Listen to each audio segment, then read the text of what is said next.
Tommy Henderson, हरे रंग की आंखों और जंगली बालों वाला, एक कड़ी धूप में अपने घर के पास के जंगल में खेलने के लिए बाहर निकला।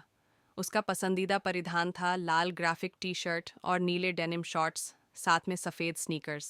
उसके साथ उसका सबसे अच्छा दोस्त ल्यूकास था, जिसके छोटे काले बाल थे, भूरी आंखें और हल्की नीली टी शर्ट और खाकी शॉर्ट्स पहने हुए थे। दोनों लड़कों के चेहरे पर साहस और उत्सुकता का मिश्रण था।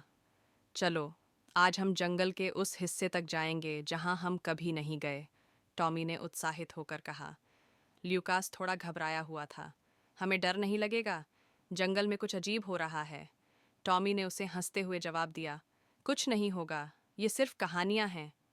वह दोनों जंगल के अंदर गहरे हिस्से में पहुंचे, जहां पेड़ ज्यादा घने और ऊंचे हो चुके थे और एक शांत खामोशी छाई हुई थी। अचानक उनके सामने एक खिचकता हुआ दरवाज़ा नजर आया, जो पेड़ों और पौधों से छिपा हुआ था। यह दरवाज़ा एक प्राचीन पत्थर का था, जिस पर अजीब सी नक्काशी थी और इसके अंदर से हल्की चमकती हुई रोशनी आ रही थी।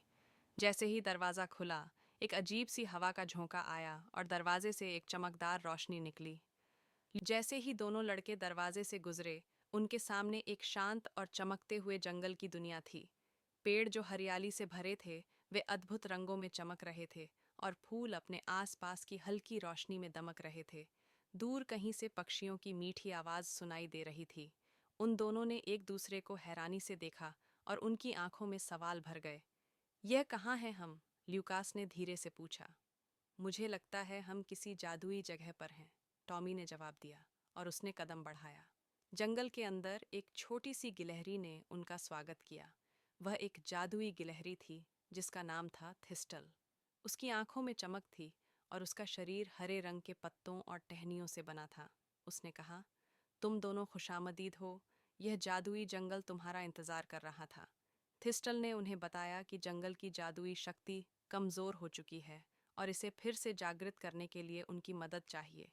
टॉमी और ल्यूकास ने सहमति दी और जंगल की गहराई में जाने के लिए तैयार हो गए। थिस्टल ने उन्हें दिल के पेड़ तक पहुंचाया। यह पेड़ बहुत प्राचीन और जादुई था, जिसकी जड़ें सोने जैसी रोशनी से चमक रही थीं। पेड़ की शक्ति जंगल की जीवन शक्ति की तरह थी, लेकिन अब वह कमजोर हो चुकी थी।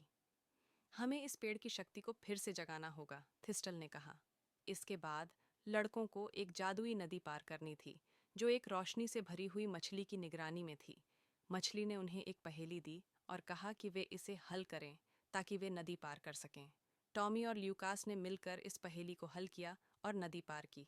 नदी पार करने के बाद वे एक साए की आकृति से मिले, जिसकी आंखें लाल चमक रही थीं। यह एक बुरी शक्ति थी, जो जंगल की जादुई शक्ति को चुराने की कोशिश कर रही थी। टॉमी और ल्यूकास घबराए, लेकिन अचानक एक चमकती हुई लोमड़ी आई और उसने उनकी मदद की। टॉमी और ल्यूकास ने आखिरकार दिल के पेड़ की जादुई शक्ति को फिर से जिंदा किया।